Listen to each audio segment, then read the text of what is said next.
Hello, everyone, again, and Shalom. This is the second edition of the Era of Terror in the Christian Reformation movement that began in the late 1400s, leading up to the 1600s, where the King James Version Bible was first composed and put in codex form about 1601. I think it was actually published maybe around 1609. Anyway, not too germane, not applicable, a little bit out of scope, but that's the context of this. Has anyone heard about the term cardiopulmonary circulation? It's quite complex. I'm not a doctor and have limited medical background, but it's quite complex, okay? There's numerous people in Americans, unfortunately, as we get older, African Americans have more issues with heart attacks, cardiac arrest, pulmonary distress. One or more valves are not functioning. They have to get stents and things like that. My wife's uncle recently had a triple heart bypass. Yes, it is very dangerous, and even in advancement of medical science and technology today in the 21st century, it's still an act of God. It's a miracle that people can quickly recover this kind of thing. Anyway, every medical innovation had its beginnings, right?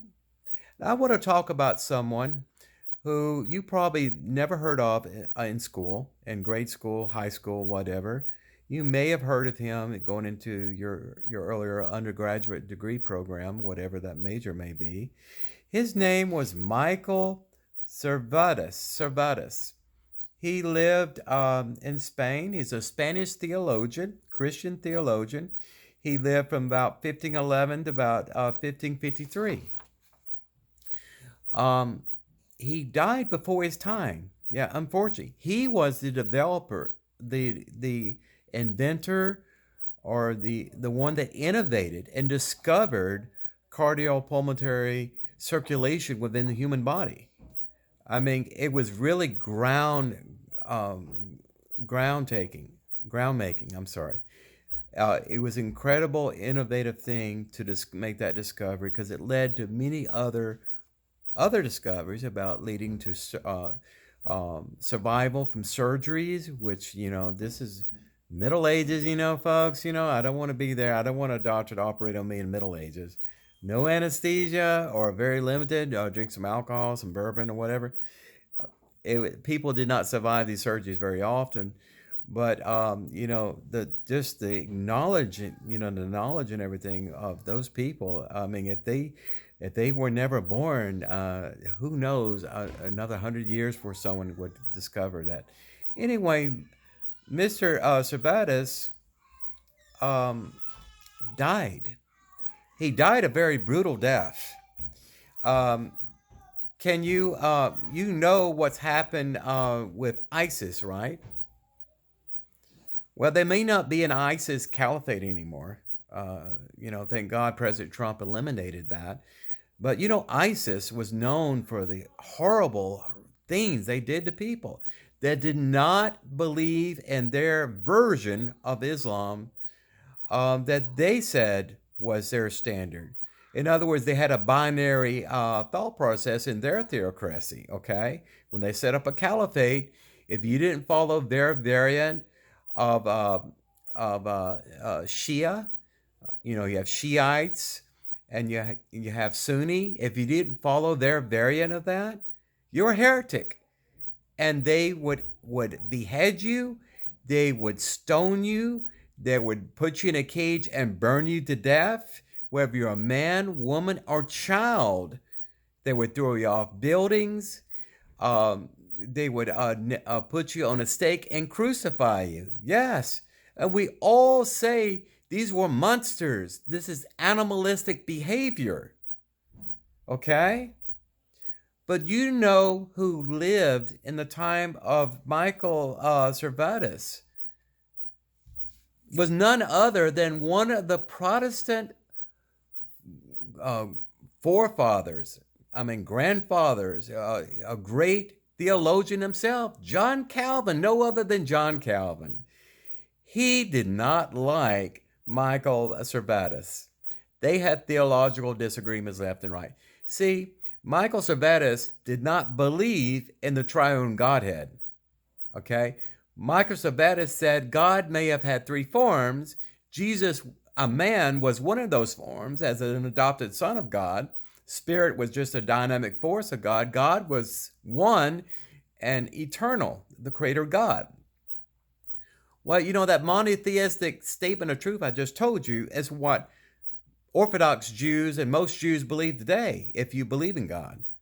Okay, and that's where we agree to disagree when we come to Christians. That's what separates us, folks. One God and three gods, or other gods that you have to go through to get to the other gods. Okay?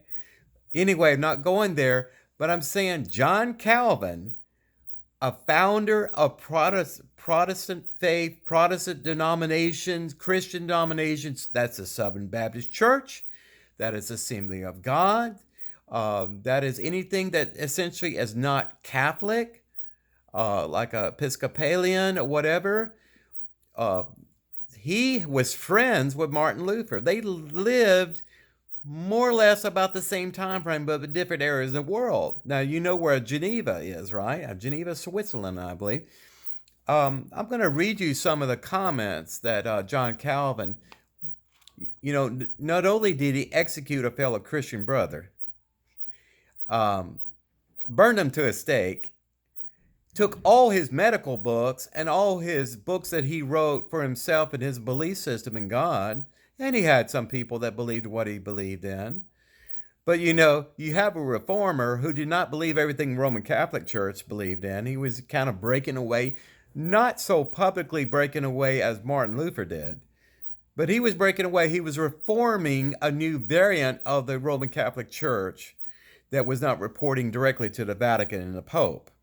Anyway, this is some of the things that John Calvin said. The theology of the other major reformer, okay, this is a quote from the Jerusalem Center of Public Affairs by Mr. Hans Jansen, June 1st, 2007. And he said that John Calvin did not differ from Luther's anti-Jewishness. Okay?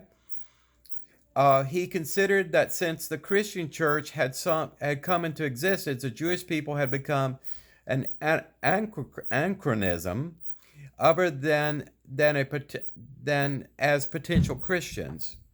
Calvin propounds the versus Israel concept. The church is a new authentic Israel. You've heard about replacement theology, is where the Christian church replaces the Jews or Israel. Okay, the covenant is dead for the Jews, and in favor of the New Testament covenant for the Christians. That's what he believed in.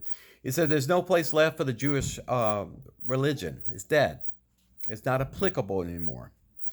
Calvin's rejection of Israel as a people went further than most ancient theologians of his time. He called the Jews mad dogs, beast, animals. We're called a lot of descriptive things, you know that, in the Jewish people. I take that personally because my daughter may be called the same things too when she gets older. This is happening today, but anyway, I'm talking about the 1500s. Yet, whereas Luther accuses the Jews of ritual murder, Luther didn't kill anybody. He advocated the murder of Jews, but he didn't kill anybody. He didn't murder anyone, cold blood, okay? But there was a dichotomy here. He was almost bipolar because he said Christians wouldn't exist today if it wasn't for the Jews. Here, John Calvin was radically different than Martin Luther because he said that to be totally, he says that is totally against the Gospels, the four Gospels, Matthew, Mark, Luke, and John, to persecute the Jews anyway. So he says it's against the Gospels, against the gospel truth, the good news of Jesus Christ. Jesus was a Jew, It's against that to persecute the Jews, but it's okay in other social circles to refer to the Jews as mad dogs, beasts, and animals.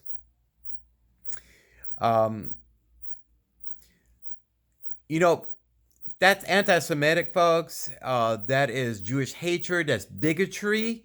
It's not as vile and disgusting, revolting as what I read off to you about Martin Luther. But where I draw the line is ISIS-style murder of someone in cold blood.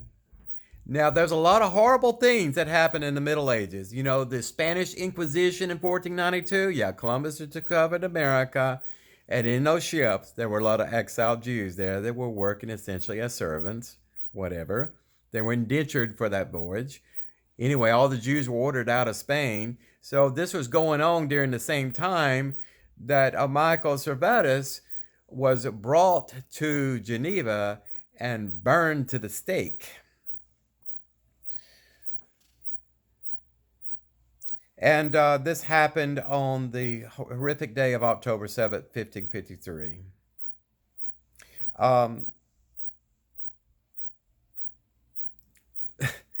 And his rationale, that left a really black mark on John Calvin from that point on when he did that. And his explanation was, well, Michael Servetus was not allowed to move forward in his heretical theological beliefs about the Trinity.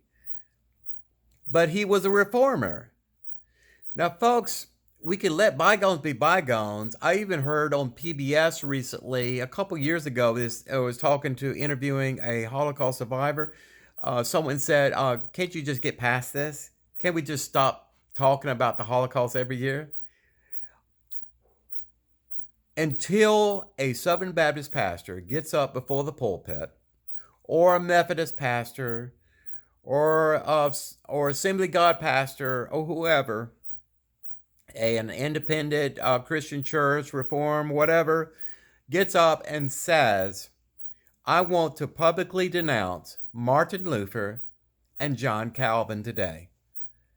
And if I have any book that Martin Luther contributed to or John Calvin contributed to in way of sermons, comments, anything that they originated and put on paper or whatever, I'm going to take it out in back of my church and I'm going to have a bonfire.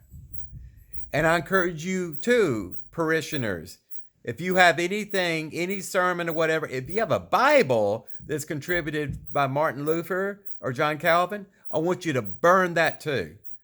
This church cannot say its cornerstone is John Calvin or Martin Luther and continue to go out and talk about our wonderful Christian faith to other people.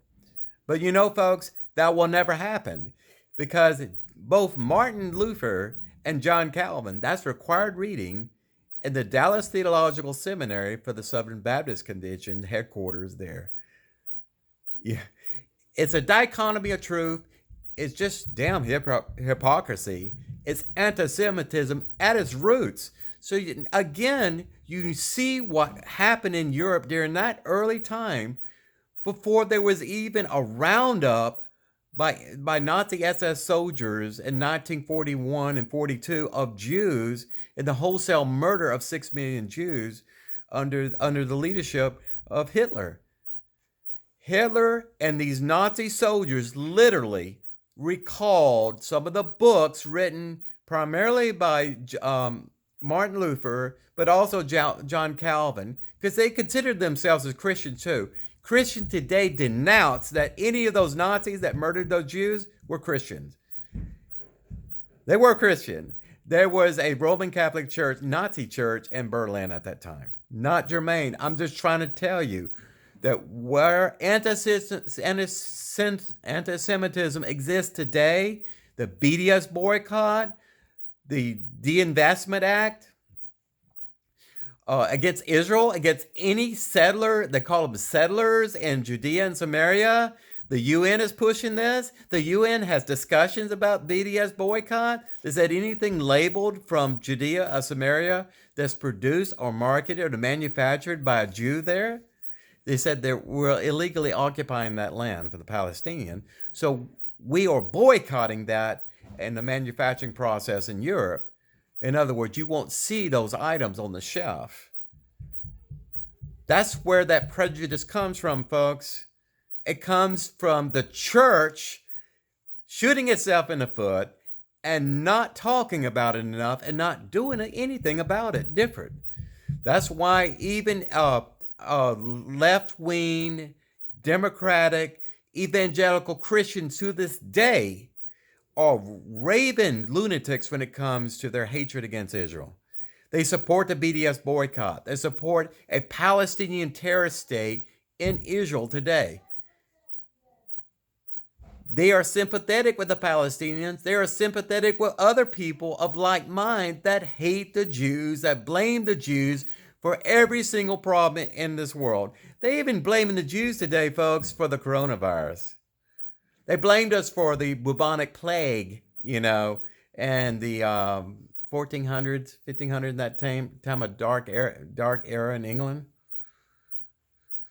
I can go on for hours. But please, again, read the Jerusalem Center of Public Affairs. Look up Hans Jansen, a prolific writer, scholar.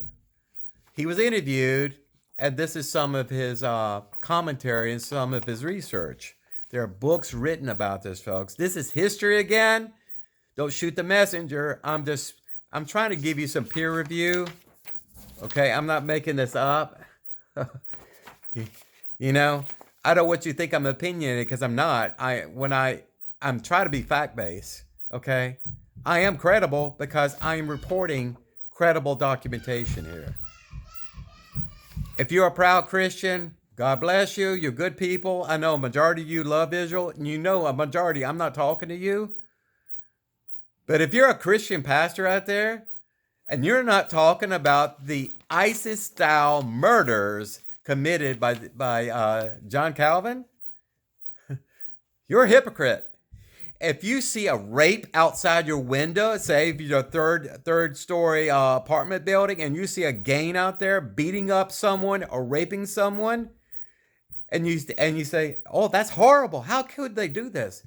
But if you don't get involved, if you don't call the police, if you don't yell at them, "Stop, someone help," if you don't run down there and try to defend that person in harm's way, you're a hypocrite.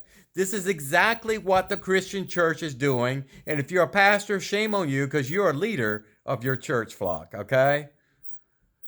This and many other reasons is why you will never, ever convert this Jew, okay?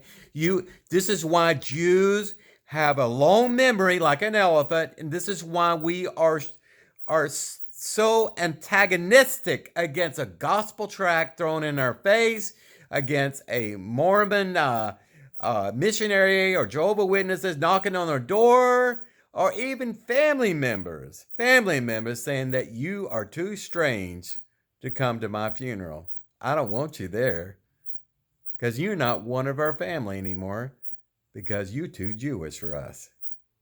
Really? Yeah. Anyway, shalom aleichem. Shalom aleichem. Take care.